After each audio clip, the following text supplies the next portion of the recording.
RAF Cosford Airshow has always been a firm favourite amongst airshow goers due to its extensive and varied flying display. The show also puts on a superb static display. In 2016, this included a number of aircraft from the RAF Museum.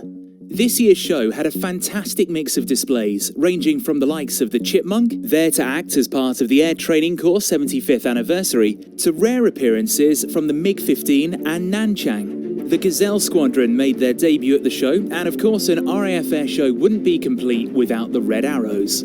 As well as witnessing the Reds' main display, the team flew in formation with a 45 Reserve Squadron King Air to mark the squadron's 100th anniversary. Also, keep your eyes peeled for some amazing views from on board the Chipmunk, Great War Display Team, Gazelle Squadron, and Lauren Richardson's pits. Here's a look at the action coming up.